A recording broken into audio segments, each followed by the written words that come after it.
Au moment de terminer l'année 2022, de commencer l'année 2023, l'Église nous propose la fête de Marie, Mère de Dieu. C'est comme ça nous dit, laissez-vous inspirer par sa façon de faire. Et sa façon de faire, c'est de dire justement qu'est-ce qu'elle a vécu et comment elle l'a vécu. On nous dit dans cette part d'évangile qu'on vient d'entendre que Marie retenait tous ces événements et les listait dans son cœur. Vous savez que depuis que Jésus était arrivé dans la vie de Marie, dans la vie de Joseph, il se posait bien des questions. Et Marie avait pu s'attarder sur tout ce qui allait mal dans son pays. Nous autres, quand on écoute les nouvelles de cela, que vous écoutez, on va dire que les urgences sont pleines. Juste pour vous dire qu'à chaque époque de ces difficultés, il n'y en avait pas d'urgence dans ce temps-là. Ils ont même pas trouvé un endroit pour que Jésus puisse venir au monde dignement. Mais Marie a choisi de ne pas s'attarder sur les mauvaises nouvelles. Marie a choisi de s'attarder pour méditer sur les merveilles que Dieu faisait dans sa vie. Et c'est un exemple qu'elle nous donne. On nous dit que Marie, elle est bénie de Dieu. Et des fois, on comprend mal le mot béni. On dit que Marie est bénie, ça veut dire que Marie a eu la vie facile, c'est pas vrai. Marie a eu à vivre beaucoup de défis. Qu'est-ce qui va arriver avec ce fils-là? Comment la vie va tourner? Être béni de Dieu, ça ne veut pas dire qu'il n'y a pas d'épreuves dans la vie, c'est pas ça. On dit que Marie est bénie parce que Marie a cru que Dieu tiendrait ses promesses envers elle. Et c'est le message qui nous est adressé à nous autres aussi au moment de commencer cette nouvelle année. C'est-à-dire, quand on commence une nouvelle année, comme on va le faire dans quelques heures, c'est de dire qu'est-ce que cette nouvelle année-là nous réserve? Je pense qu'on peut savoir. Moi, je vous dis, c'est pas tout à fait la première fois que je commence une nouvelle année. Probablement qu'une nouvelle année va nous réserver de très beaux moments, et il faudra en profiter. Et que la nouvelle année, il y a aussi des moments plus difficiles à traverser. Mais ce qui est important, je pense, c'est de commencer cette nouvelle année avec une bonne attitude. Si on commence la nouvelle année en ayant peur, ça va inquiéter tout le reste de l'année. C'est plutôt de nous mettre dans l'attitude de Marie. Quoi qu'il arrive à chacune des étapes de la nouvelle année, on ne sera jamais seul. Il y a un Dieu qui va marcher avec nous. Il y a un Dieu qui va nous accompagner. Il y a un Dieu qui va mettre les bonnes personnes dont j'aurai besoin au bon moment. On croit que notre vie, ce n'est pas du hasard. Et j'aime souvent dire, mettre Dieu dans notre vie, ce n'est pas dire qu'on n'aura aucune épreuve, c'est dire que Dieu doit être là. Ou bien Dieu va me protéger dans certaines circonstances, ou bien Dieu va me donner une très grande force pour faire face aux défis qui sont les nôtres.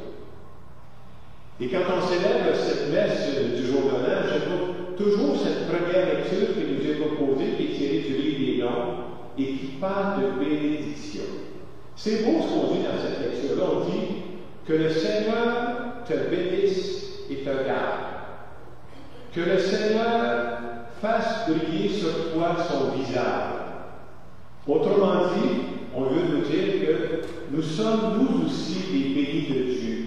Et qu'est-ce qu'il faut faire pour être béni de Dieu? Il faut être des personnes parfaites qui ne font jamais d'erreur? Pas du tout.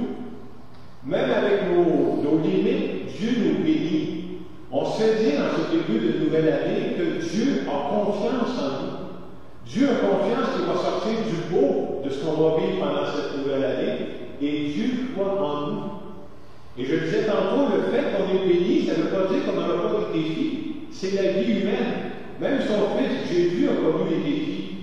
C'est de croire que Dieu va marcher avec nous. Dieu va donner ses promesses. Et parmi ses promesses, il dit, je serai toujours avec vous jusqu'à la fin des temps. Et si nous sommes dans cette église aujourd'hui, c'est parce qu'on croit qu'il y a un Dieu qui va nous accompagner. On dit à Dieu, je te confie cette nouvelle année-là qui commence. Dieu a des projets pour nous en 2023 qu'on ne soupçonne même pas présentement. Et notre rôle à nous, c'est de dire, je vais prendre du temps pendant cette nouvelle année pour essayer de décoder qu'est-ce que tu attends de moi. Et ce qui est sûr, c'est que Dieu n'attend pas que je fasse juste un copier-coller de l'année passée, ça ne l'intéresse pas. J'aime souvent dire que quand Dieu donne la vie, il ne donne pas de la vieille vie, il donne de la nouvelle vie. C'est quelque chose de nouveau qui nous attend. Et ce qui serait très beau pour moi, c'est qu'on soit capable de dire, quand on arrivera au terme de l'année 2023, j'ai accompli pendant cette année-là ce que Dieu attendait de moi. Pour moi, c'est ça le grand défi.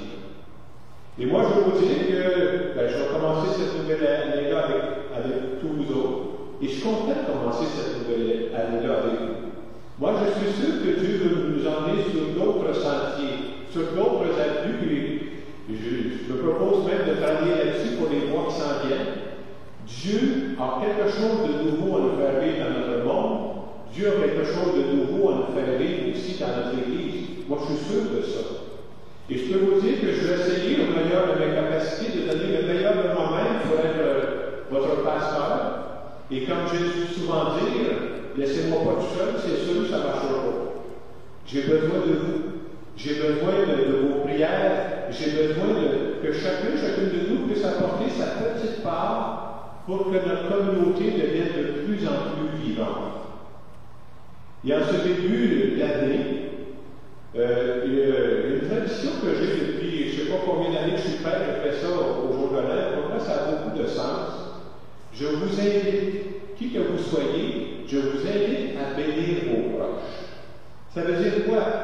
Bénir vos enfants, bénir vos petits-enfants, bénir vos amis. Et quelqu'un va dire, Jacques, es-tu au courant si tu as la porte de faire ça? Oui, je suis au courant de ça. Et je sais que le faire en direct, là, des fois, ça ne convient pas. L'ambiance n'est pas là. On est plus sur une ambiance de party et je respecte ça.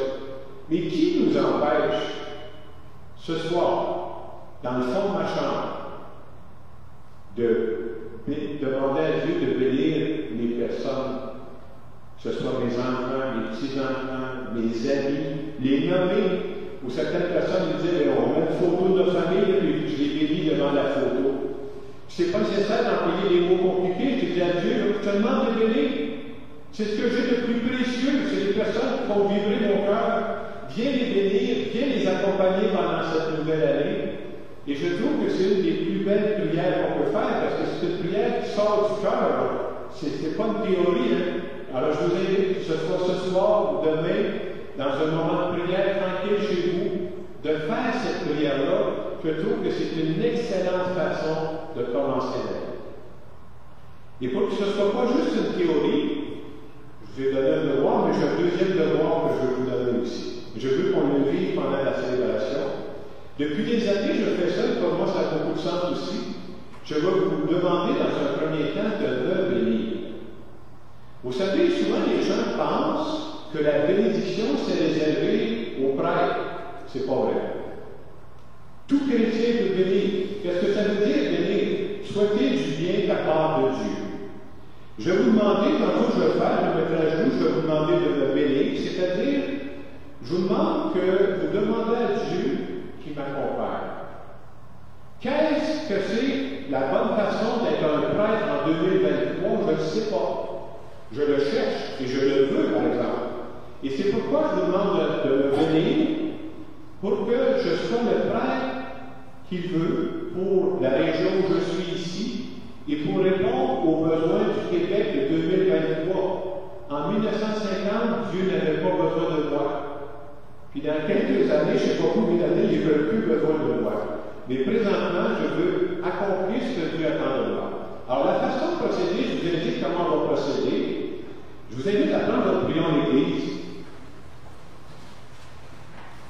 À la page 6, vous avez la première lecture qu'on a faite. Et quand vous regardez dans cette lecture-là, elle est très courte. Si vous prenez la troisième ligne, vous allez voir les guillemets commencent, puis 3 lignes plus loin, les guillemets se terminent. Alors, sur le bout, c'est marqué que le Seigneur, ce que je vous invite à faire, c'est ceci. Alors, Richard va vous accompagner tantôt quand je vais mettre à genoux. On commencera par le signe de la croix, et ensuite, vous allez prendre la partie entre guillemets qui commence par le Seigneur te bénisse, et on va se rendre jusqu'à la fin du guillemet où c'est marqué qu'il t'apporte la paix. Est-ce que ça va pour tout le monde?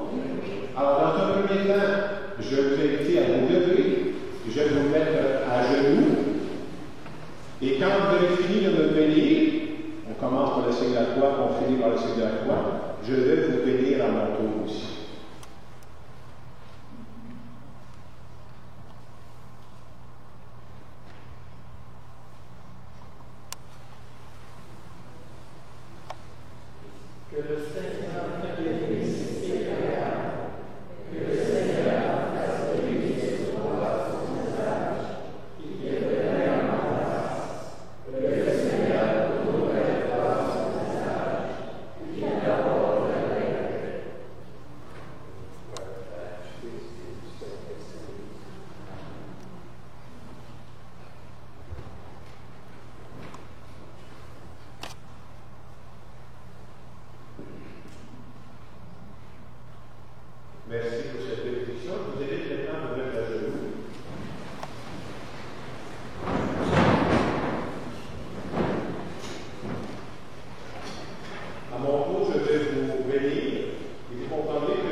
Je veux bénir toutes les personnes qui sont chères à vous dans votre chair. Ça peut être des gens de vos familles, ça peut être de vos amis, ça peut être toutes les personnes qui sont très signifiantes pour vous. Je vous laisse quelques instants pour y penser, et ensuite on va faire la bénédiction avec le chant qu'on a entendu tantôt au psaume.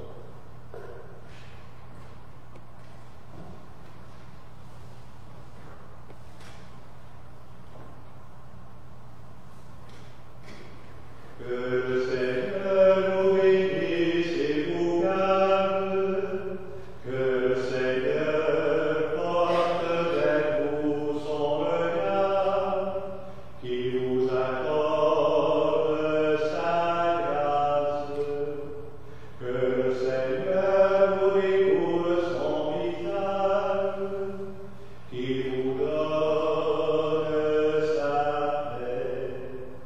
La paix soit avec vous, la paix de Dieu, la paix soit avec vous, la paix de Dieu.